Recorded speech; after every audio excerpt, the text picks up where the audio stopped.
Welcome to The Rest is Giant Robots, a conversation through the careers of writer Simon Furman and artist Andrew Wildman. Recollections and revelations about the highs and the lows as creatives in comics, books, games, film and TV. Hi, welcome to The Rest is Giant Robots, episode 10. That's right, Hey. isn't it? Yeah. I'm Andrew Wildman, artist, etc. I'm Simon Furman, writer, etc., or maybe ex-writer. I just found out today that my career is over. I was listening to a podcast, and the podcaster said, "And we're going to talk about stuff that happened towards the end of Furman's career." It's like, what? It's over? Finished? No, it never ends. It Anyway, never ends. Yeah, so feels like it. So I Yes. wondered whether this time, tempted as I am to, move on to things like Dreamwave, Transformers comics, which sort of followed on more or less from where we left off, Mm. and then talk about the end of Dreamwave comics, which then led into something very Wildfur related that we haven't talked about ever before, Ever, no. but we will in due course. But I wanted to talk a little bit, and this both involves you, and then later in your career involves you as well. Mm. Just TV animation, which was something I'd never even considered as a possible career path, up to the point we went to BotCon 97 and Beast Wars was in Mm. the ether. Yeah, which we spoke about last time. So Mm. so that was the first end of your career. Yes. We've got past the sort of fallow years, let's call them that. And Yeah, yeah. and then, things sort of were starting to pick up, I think, for both of us when we got invited out by Glenn Hallett and 3H Mm. to BotCon 97. And as we've mentioned before, introduced to this whole Beast Wars thing, which we didn't know had happened at all. Mm. We thought Transformers had just faded away, never to be seen again. And Beast Wars was on TV, and Beast Wars toys were out, and there was a sort of burgeoning fan community. And it sort of blindsided us a bit, really, that it was all still rolling on. Mm. It was kind of a, I mean, for me, thinking back to it, it's kind of a mixed reaction in a way. I mean, it was nice that we were, going to do those conventions, and it was great that Beast Wars was around. But I don't know about you, but I didn't really feel as it was nice to be remembered, because I mean, it wasn't many years after we'd had our stint on the Marvel book, but nevertheless, it felt like a long time at the time that it was all done and dusted and gone and a piece of history. So it's nice to be remembered for that and and seen as like almost like the last man standing at that point sort of thing. But it didn't feel like that was then potentially all going to pick up again. We'd been through the Mm. disappointment of Marvel crashing and all that kind of thing. So it didn't feel like a new opportunity. I still felt like the fallow years were still very much in place. Yeah, I think so. I mean, I've been in, this was 97 that we got invited out to, where was it? New Jersey, No, New it's York, Rochester. Rochester, up in New York State, wasn't it? And Mm, that by then, G2 had been gone for 3 years. We were mm, still 5 years off Dreamwave Transformers comics. So yeah, actual, working on Transformers comics again didn't even feel like a slight possibility, mm, except for the fact that Glenn wanted us to produce this comic, Ground Zero comic that again we've mm, mentioned before, for the BotCon convention. So mm. we had to sort of swat up on Beast Wars, Yeah. and and so we were ready to write that. But that aside, at that convention we both met Bob Forward and Larry DiTilio, who were the sort of co-script editors on Beast Wars. And we met a bunch of the cast members, and not just that, in those little VHS tapes that Glenn had sent us, I thought this is a smart, funny show. It's not quite, I was expecting the G1 cartoon was always a little bit pitched young and felt young and a little simplistic at times. God, probably going to get arrows sort of aimed at me for saying that. But it was, it wasn't, the Yeah, comics were aimed higher up and the cartoon was just the cartoon show. yeah, But yeah. Beast Wars felt like there was a real sort of intelligence and wit and sci-fi adventure invention behind it. And so Hmm. I was already quite impressed. I don't know about you. Well, I mean, I was impressed with it visually because it was all CG. So I guess, yeah, I mean, the original animated cartoon, TV cartoon, I guess, was pitched to the toy audience, so they were young. I don't know whether the thinking was that by the time Beast Wars came around, that audience was a little bit older, so they could afford to pitch it older. But just visually, it looked more mature, so it kind of lent itself to kind of upping its game a little bit. So maybe it was that, but it certainly looked great. Yeah. And the interesting thing about Beast Wars that I sort of learned from Bob and Larry was that it was never meant to be a sort of continuation. It was always Mm. meant to be, okay, the brand was Beast Wars Transformers, but Beast Wars was above Transformers. It wasn't Transformers Beast Wars. It was literally Beast Wars Transformers. Yeah, I can see that behind you on the Yeah, graphic that you've got up there. That had never occurred to me before. That's very yeah. interesting. It was meant to be somewhat self-supportive. So they weren't really thinking fan base Mm. with Beast Wars at all.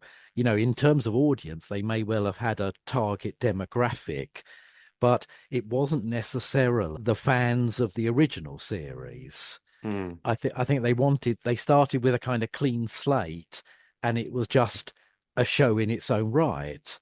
But Mm. only as it went along, the first series, and they met people like Ben Yee, who was a sort of a fan of the original series, but was very into Beast Wars, that they realized that there was a fan community, the way we discovered it, that had sort of chunted along in the background and Mm. then was suddenly involved in Beast Wars and watching Beast Wars and considering Beast Wars as the next bit of Transformers Generation 1 Generation 2. Right. So almost in mid-flow, given that they realized there was this fan community, Bob and Larry started to change tack a bit, and they Mm. used Ben Yee to say, well, how can we make this, you can come almost on board as an advisor and tell us how to keep the fans happy and how to sort of integrate it more into the whole of Transformers. So, Yeah, that's they, interesting. I mean, that was a hell of a thing for Ben then, wasn't it? To be able to, mm, to be asked in to do that. So had Bob, excuse my ignorance, but had Bob and Larry had any previous Transformers experience, or was it? they, yeah, they had. It turns out, and again, this is just from chatting to them, that they had read a lot of the Transformers comics, Yeah. you know, even though they weren't going to be, pulling in direct references, they had read a lot of the stuff. And one of the things they'd read and liked and taken almost on into Beast Wars was in Generation 2. I'd introduced this idea of this sort of mass. It's not really a villain, it's just a sort of force of nature called the Swarm Mm. that was, just going around mindlessly sort of devouring Transformers because he didn't really understand what it was and was trying to. And they had taken the Swarm and turned it into this alien race called the VOK, which was VOK, and that was a kind of a pivotal thing of Beast Wars.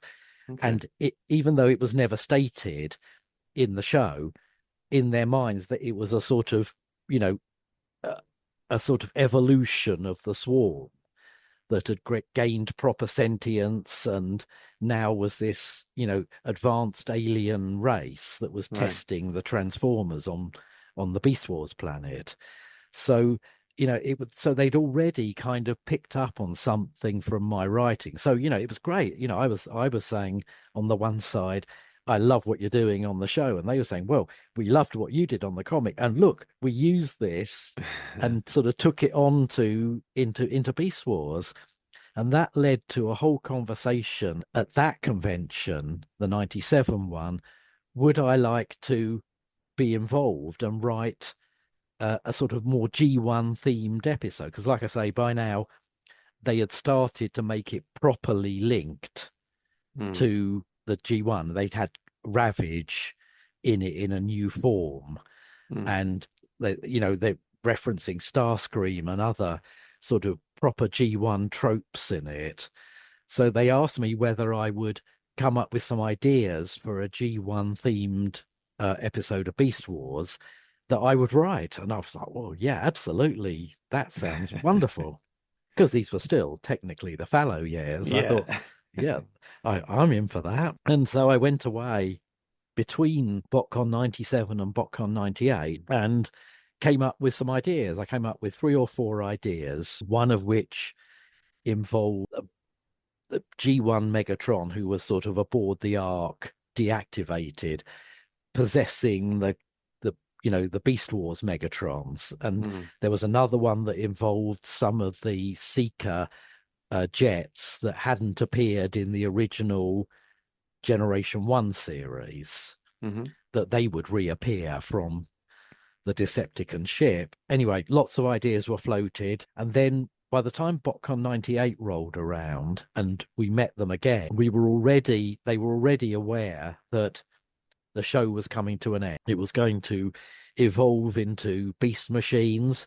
So Mm, series 3 of Beast Wars was the end. They had to wrap things up. mm, And almost the last slot I fell into was co-writing with Bob, the final two-parter of season 3, which did involve a lot of G1 elements, but it mm. just wasn't any of the things I'd pitched. But hey, I got to write an episode of Beast Wars. It's Yeah. just the last one.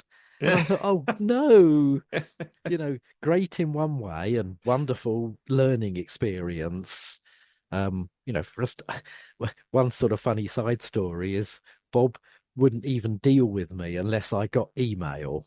At the time, Okay. I didn't have email, and he was just like, "You're gonna have to get email. We can't possibly work this." So I Yeah. had to sign up to AOL and listen to Yeah. that sort of AOL sort of female voice. So you You're were online. Simfer, were you? Simfer at Yes, AOL I back in the was, day. yes. Yeah, Yeah. yeah. Simfer at AOL.com. Yeah. And so yeah, suddenly I'd entered the sort of 21st century. But I still wasn't working in, you know, I had to write in Word because I just didn't have Final Draft or No. anything or any of these screenwriting programs. But Bob was very tolerant of that and, helped me out with things on that Scott side of it. But yeah, I wrote, Mm, very much with Bob that final episode. And I just thought, oh, that was great. And what a shame. The Beast Machines was going to a different pair of script editors. So I right. didn't feel I had the connection to move on. But it was great. I'd really enjoyed it, and I thought, well, okay, maybe it's just a one-off. And that was the first screenwriting you'd ever done. First screenwriting, and I found it was a very different proposition to comics writing. Yeah. Where comics writing you're shortcutting all the time, but here you have a very defined 22 minutes or whatever the episode is, Mm, and it just has to run. It has to, you can't shortcut things over much in it. It's all got to play out, mm. and you've got to keep, you can't have long silent moments or anything. You've just got to keep the sort of pace of it going almost relentless. Yeah, I mean, that was a big opportunity for you, I guess, to have the opportunity of your first bit of screenwriting being something that was actually a commission, and that you were, kind of being helped along by some, industry professionals. Because a lot of people don't get that. They all have to hone their screenwriting skills before they any get anywhere near the sniff of any work. So you kind of learned on the job with the help of people who are already in the industry. It's brilliant. Yeah, yeah, and Bob sent me a whole bunch of other people's scripts, including his own and Larry's, just so I Yeah. could get the format, the style, everything, of course, is slightly different. You may be writing, you know, you know, directions and dialogue still, Mm. but it all had to be in the right format, in the right style and vernacular and all that. So yeah, Mm. it was a crash course and really enjoyable. But I did think that what a shame I might have continued on if there'd been a Beast Wars Series 4. Yeah. I might have written my G1 themed episode and then maybe got to write more, but it wasn't to be as it turned out. Yeah. Yeah. Yeah. But Fantastic. I mean, I'm going to jump back to you in a minute because you know you sort of your experience with TV animation kind of comes later, doesn't it, in Yeah, this a lot later. chronology? But I I mean, mean, my I'd still be interested to know how you sort of started. yeah, so that kind of 97, 98 period was a really difficult time for me. I mean, I had, mental health issues. I mean, Mm, we can talk about that now. We can we talk about can. that back in the day. But no, I did have mental health issues. And it was all because of the crash of Marvel. And I had like a year of counseling, and that kind of started on a slightly different journey for me. But which eventually then led to Horizon and Oxygen, Mm, and informed the lectures that I do at university and events and stuff like that. But aside from the kind of personal struggle I was having, because obviously that would then impact on how I would be trying to get work, because I had no energy, no physical or mental energy to kind of get to grips with it. It felt like my career well and truly was over, apart from bits of advertising that I mentioned last time. But the first thing that kind of began to point in the direction of working for TV and film was the fact that I started working for Rebellion, which I must have touched on before. mm, So meeting Jason Kingsley, who's the him and his brother Chris own Rebellion Games, um, meeting him at a comic convention, and then being contacted by them and them offering me some freelance character design work was great because it was work. I was just happy to be making some money. But then the big change was in 99, I guess it was, when they actually offered me a position on staff, and they were based in Oxford and I was based in Bedfordshire. So there was a hell of a journey there. So I took up the day job because I just needed to earn some money. I hadn't got, freelance work was just not happening for me at all. mm, So I thought, well, this is potentially an opportunity, given my comics career is well and truly over. Sidestepping into the games industry seemed like a good move. And obviously, games are a screen medium mm, as opposed to a paper medium. So working for them, doing design work, concept work, all that kind of stuff, and then having to make things work for screen. So I was already familiar with Photoshop and all this kind of programs. So I mean, I was doing designs for some of the loading screens on the game. So I was having to work in that format, that mm, aspect ratio. So that's where my thinking was going. Um, and then because all the in-house artists there were game artists, but I was the only kind of real design artist. Um, so they asked me to do those kind of design things, but then they also which I think I've mentioned before, they asked me to storyboard the some of the in-game animations, the cutscene animations, the intro animations, all that kind of stuff. mm, And I'd always been interested in storyboards. I gradually picked up some knowledge about how storyboards are done, like how they're laid out, how they're numbered, how all the information is got over. I mean, some of the information I picked up about how to produce storyboards was from a few years previously from Rob Tokar, who was the Transforms book editor. mm, And I'd been over to see him in America just socially, and he was doing some storyboarding and he was talking about it. And I just remembered all that. Oh, right, this is how you notate the boards. So I guess in many ways that was the beginning of what led me, those two things, designing characters and environments for games and storyboarding for game cutscenes, would eventually be the thing that had me be able to pick up work in TV for animation and live action. But yeah, Yeah. like you say, it wasn't till sometime later. It was probably 2003 or four, something like that. Mhm. Yeah, so for me, after the Beast Wars episode, like I say, I fully thought that would be it until Bob Forward contacted me to say that he had moved on. I think quite possibly he and Larry had moved on to another show, which was called Roswell Conspiracies, Alien Myths and Legends.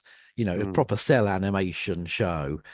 Um, and that, it was kind of like, the Area 51 style, mysteries, aliens on Earth, that kind of thing. So, I mean, it yeah. felt right up my street. And Bob again asked whether I would be interested in pitching some ideas. So I did a whole, slew of story ideas, several of which they liked. And one particular one was called The Conduit. And it ended up as a two-part story, but Okay. it had the idea was that there was a sort of pipeline, an alien, you know, because the aliens were more or less being sort of hunted by the humans, and there was a sort of pipeline for helping out aliens in distress, Mm, that like almost like a sort of underground movement to sort of get them to safety.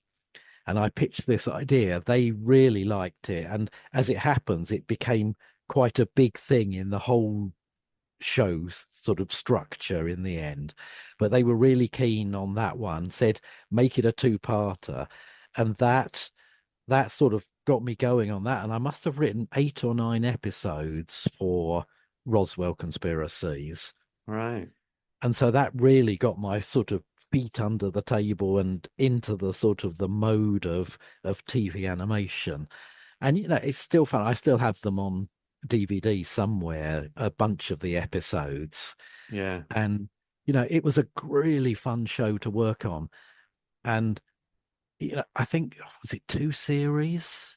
3 series, it was something like 40 something episodes in total. And like I say, I did a reasonable number of those. And I think that was, a very, very solid stretch of work for me that took me out of that, sort of bad period of not much work into Mm, things, and probably met the rise of Dreamwave and other things. But I was still working at Titan at the time. I wasn't mm. confident enough on the TV animation front to go back to full-time freelance. Yeah, I mean, presumably, writing for TV pays better than writing for comics. It did indeed. Yes. I mean, Yes. first thing was like, oh, this is decent money, Proper So grown-up money. yes, I'm not used to this. But yeah, no, this was for proper, grown-up production companies in America, and yeah, the rates were very good. Mm, And yeah, so it was the bedrock that really come 2002, 2003 allowed me to first go part-time at Titan and then leave Titan and go back to being freelance, which I have been ever since, which is kind of nice. mm, Haven't mm. had to sort of recourse to the office job side of it. So what year did you actually go full freelance again? I think that was when we moved. This is a conversation we can have for another podcast. When I moved to Chipping Norton and we were Oh, neighbours for a while. But I think, well, the move to Chipping Norton effectively necessitated leaving okay, yeah, Titan because commuting was tricky from Chipping Norton. yeah, Even though I did do it on occasion, I seem to remember traveling in with you and Adam a yeah. few times, but it Mm, wasn't straightforward. So I think it was that sort of early to mid part of 2003 where I went back to being full-time freelance. I'd already scaled down Titan to 2 or 3 days a week in the office. mm. and they were very accommodating. I've got nothing but good things to say about how well they sort of dealt with me. They could have just said, well, off you go then, unless you want to work full time for us. But they were happy for me to, stage down my exit.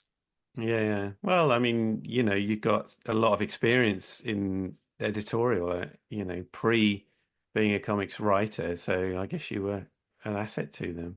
Yeah, I mean, it worked.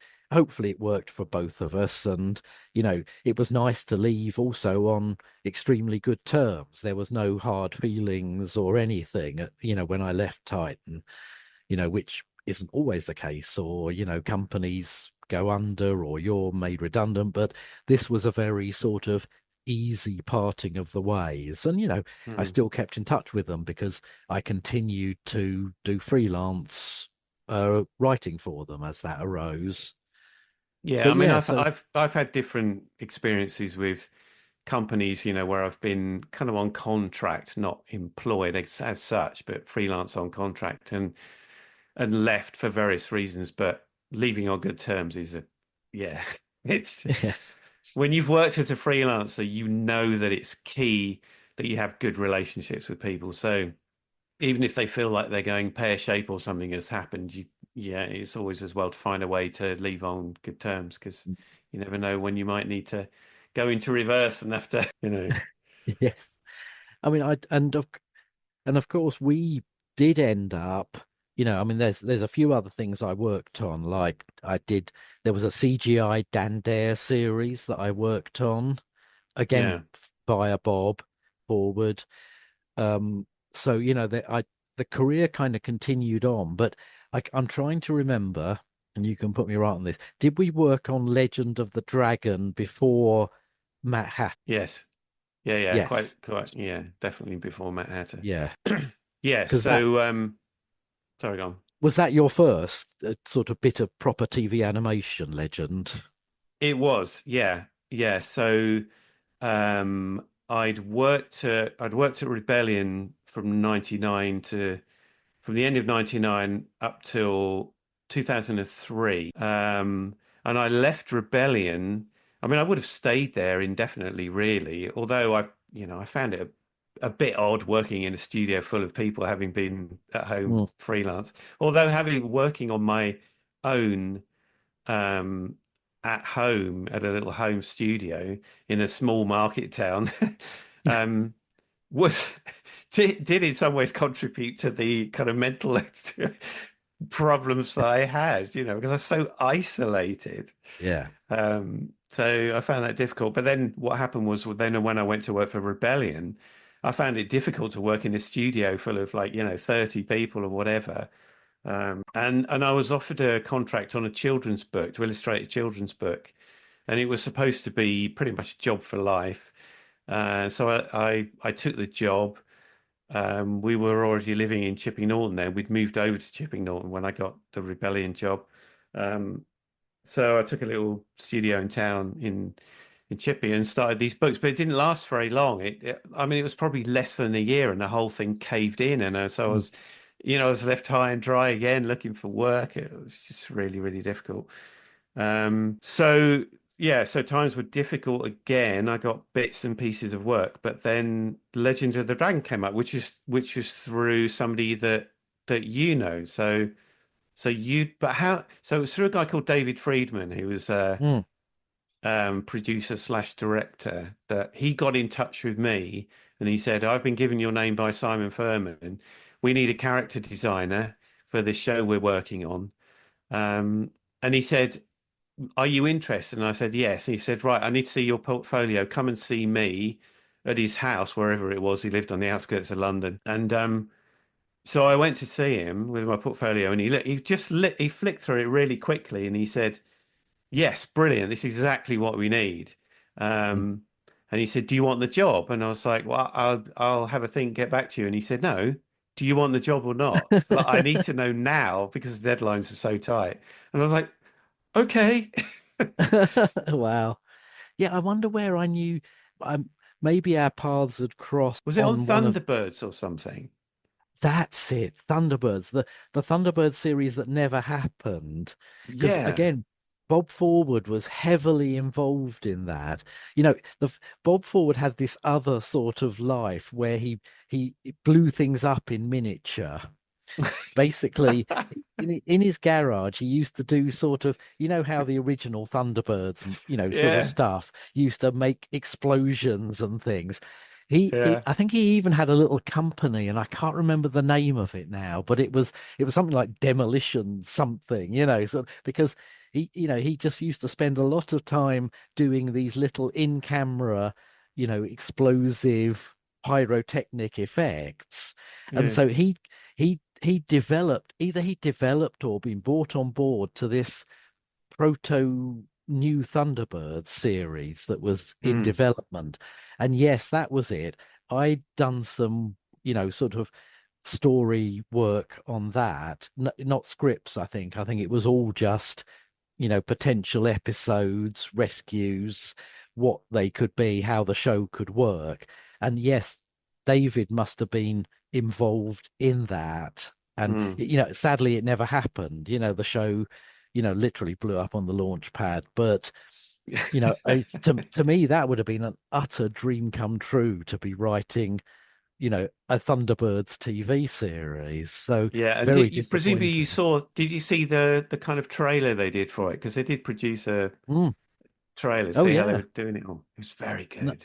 yes. And, like I say, Bob Forward would have been in his element because, part of his thing was, like I say, doing these pyrotechnic effects in miniature. Mm. And Mm. yeah, I think he'd have loved to be, to be both sort of story and behind the scenes on that one. Yeah, it's always really cool about the Thunderbirds thing that David was working on with who I don't know who it was, Granada TV or something. I don't know, British, one of the old ITV companies. Was that it was still in camera stuff. So as with the original Thunderbirds series from the 60s, it was all real. They were marionettes, weren't they, in the original, puppets with Mm, strings, and but all the models blowing up just to make them look as real as possible. Fantastic. So they were retaining all of that, but they found a way of producing it so that the puppets didn't have string. It was a very clever hybrid, so the characters could actually run because that was one thing mm, that you never had in the yes. original No. Thunderbirds. They could only ever walk anywhere, Mm, when you're an emergency rescue crew, like only being able to yes. walk is a bit limiting. But and it was fantastic, and they did produce like a teaser trailer for it. Mm, Um, I'll see if I can find a link to it somewhere and stick it up on the yeah. video Yeah. podcast. But Yeah, that would be um, great. I mean, I'd like to see it again apart from anything else. But yeah, that must have been the linkage between uh Bob, David, you and me. That sort of, I guess David had gone to work on Legend of the Dragon after yeah, that. And yeah. that was when he got you involved. And then I think at that point did I must have come on board to write an episode. Of Legend of the Dragon. Yes. Yeah, yeah, yeah. I guess so. I mean, he just wanted a character designer and got in touch with me, and I was doing it. And I mean, I always loved animation. It was almost a flip of a coin when I went to art college as to whether I would specialize in illustration or animation, and I specialized in illustration. I didn't do any work, but I scraped a degree. But um, yeah, so it always fascinated me. So it was great to get into a studio, and this was, I mean, it wasn't pre-CG by any means, but Legend of the Dragon was a 2D animated show, so all drawn it, and all the production was done in China, I think, or India, one of the two. Mm, Um, yeah. but all the pre-production was done in London, so all the design work, the scripting, the storyboarding, the design work, all that kind of stuff was done in a studio in London. So yeah, I was in and out of London from Chipping Norton Mm, every day for the initially short period of time that they contracted me. I think it was initially 6 weeks to design all the characters. I'll stick some images up on the video cast of mm, this. And I loved it. I absolutely loved it. mm, Um, And then when my 6 weeks was up, I said to, and I've used this in lectures that I've given. I went to see David because I got on really well with him. Such a nice guy, like really, really cool, really helpful. Mm. Um, he was an American, so he was in the UK, but he's a New York American. So he just had that kind of vibrancy to him, you know. And I said to him, I love doing this. I have no, you know, this is my first ever gig in TV animation. How do I get more work?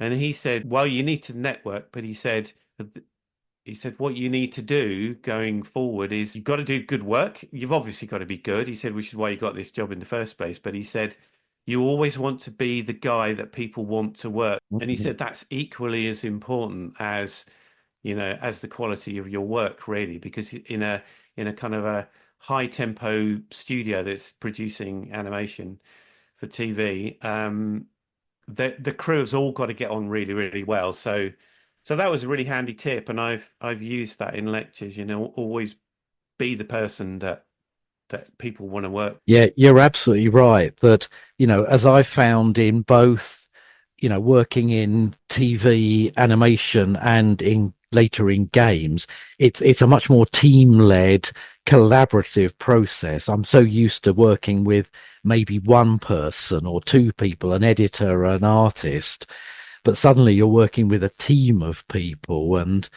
these days it's all on massive teams and Skype meetings and things. But back in the day, yeah, you had to deal with people, and as you were saying, make yourself someone they want to deal with. Otherwise, Yeah. it just doesn't work. The wheels come off the bus. Yes, especially in the studio environment. I mean, times have changed a bit.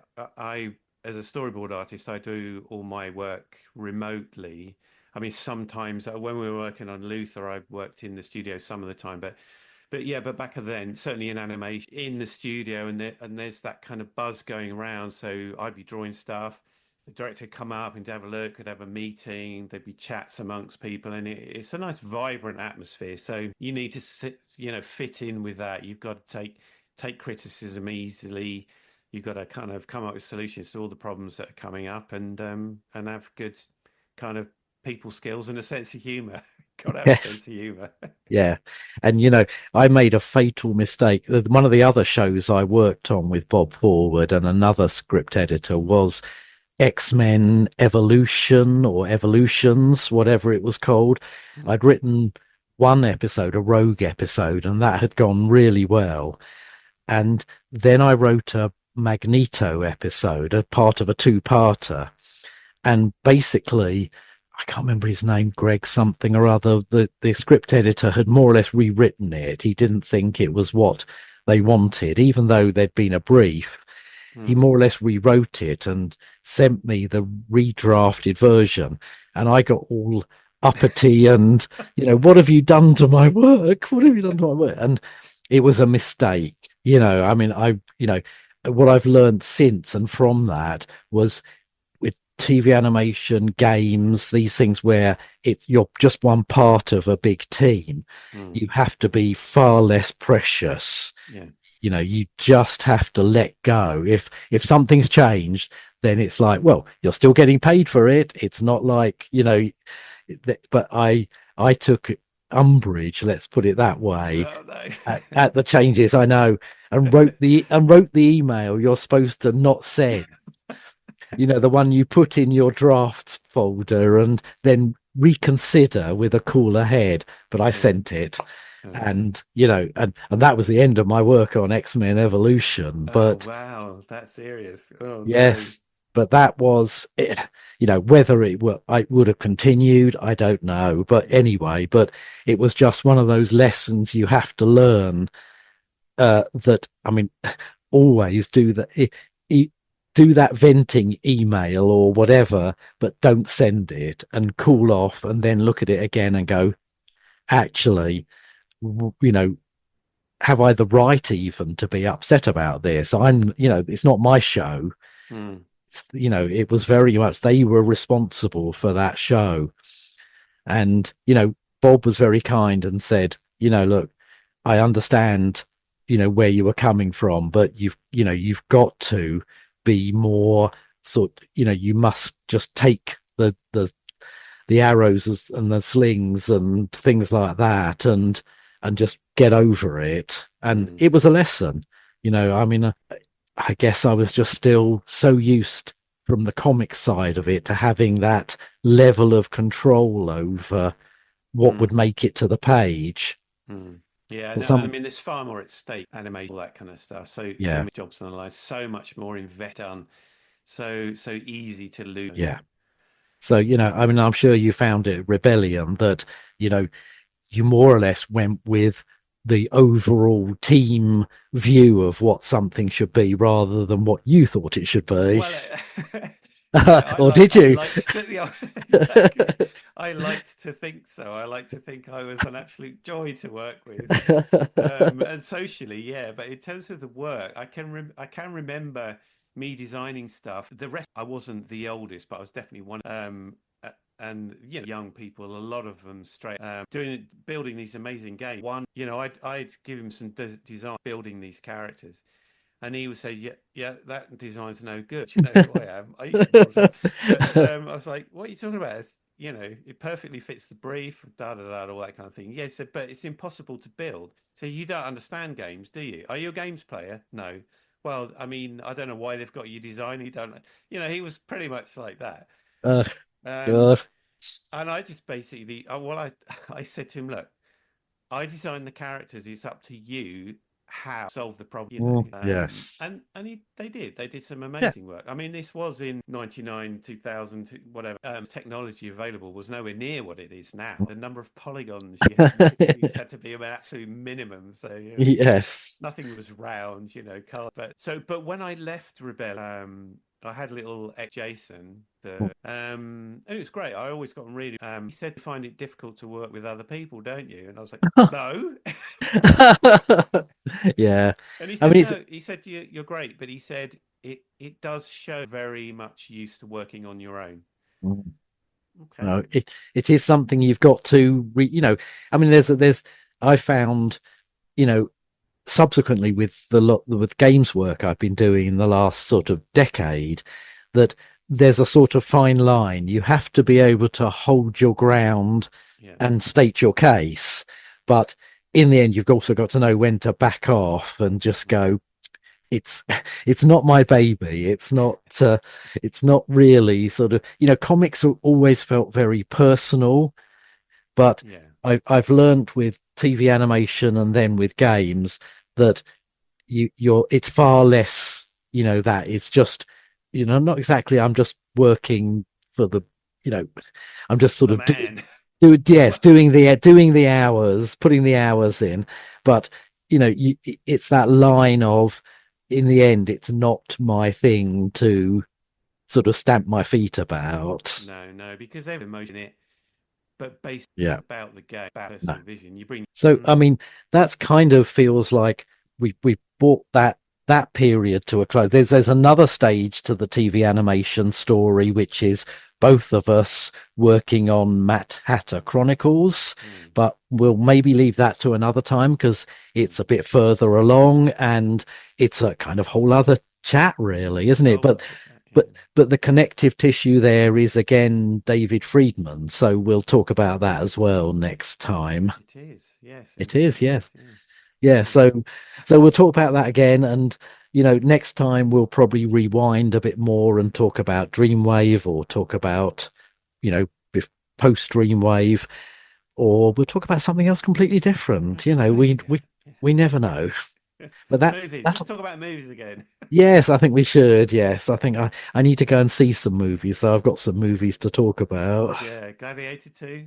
Oh, yes, I've heard not so good things about Gladiator 2. Yeah. Yes. Like watching Okay.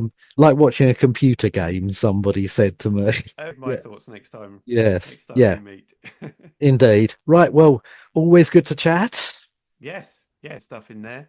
Yeah, indeed. So join us again very soon. In fact, in 2 weeks. Bye. Bye. Thank you for listening to The Rest is Giant Robots. If you enjoyed what you heard, please consider subscribing for more and maybe share with like-minded friends. This has been a Wildfur production.